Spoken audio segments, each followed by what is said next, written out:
അസ്സലാമു അലൈക്കും വറഹ്മത്തുള്ളാ. ഇന്ത്യയിലെ ആദ്യത്തെ മുസ്ലിം പള്ളിയായ ചേരമാൻ ജുമാ മസ്ജിദിലാണ് ഇന്ന് നാം ഉള്ളത്. തൃശ്ശൂർ ജില്ലയിലെ കൊടുങ്ങല്ലൂരിലാണ് ഈ പള്ളി നിലകൊള്ളുന്നത്. നബി തങ്ങളുടെ സ്വഹാബത്തായ മാലിക് ദിനാറിൻ്റെ മകനും ഭാര്യയുമാണ് പള്ളിയിലുള്ള അങ്കണത്തിൽ അന്ത്യവിശ്രമം കൊള്ളുന്നത്. അവരുടെ മക്കാമും ഈ പള്ളിയുടെ അകത്തിൽ നിന്ന് നമുക്ക് കാണാൻ സാധിക്കുന്നു. ളുഹറിന് ശേഷമുള്ള സമയത്താണ് ഞങ്ങൾ പള്ളിയിലെത്തിയത്. അവിടുന്ന് തന്നെ നമസ്കാരം നിർവഹിച്ചതിന് ശേഷം പള്ളിയുടെ ചുറ്റുഭാഗവും അതുപോലെ തന്നെ പള്ളിയുടെ ഉൾഭാഗവും ക്യാമറയിൽ പകർത്തി.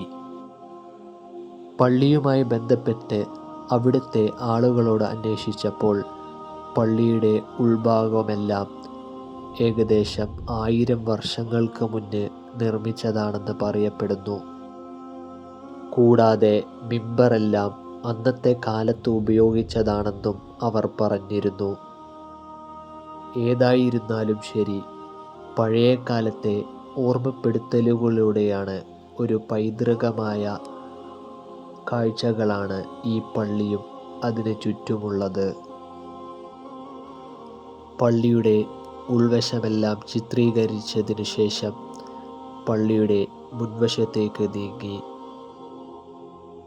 ഈ മസ്ജിദിൻ്റെ അടിയിൽ തന്നെ ഏകദേശം 500-600 ആളുകൾക്ക് ഒരുമിച്ച് നിസ്കരിക്കാനുള്ള സൗകര്യവും ഉണ്ടാക്കിയിട്ടുണ്ട്. AD 650 തന്നെ ഈ പള്ളിയുടെ നിർമ്മാണം പൂർത്തീകരിച്ചിട്ടുണ്ട്.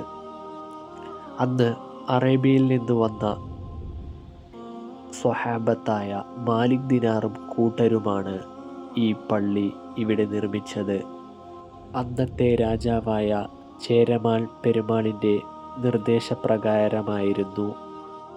ഇന്നും ധാരാളം വിശ്വാസികൾ ഈ പൈതൃകം കാണാനും അതുപോലെ തന്നെ ദിനം തോറും നിസ്കരിക്കാനും ഇവിടെ എത്താറുണ്ട്.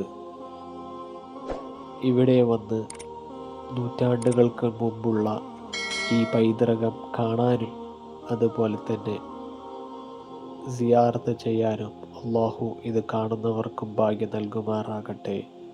ആമീൻ.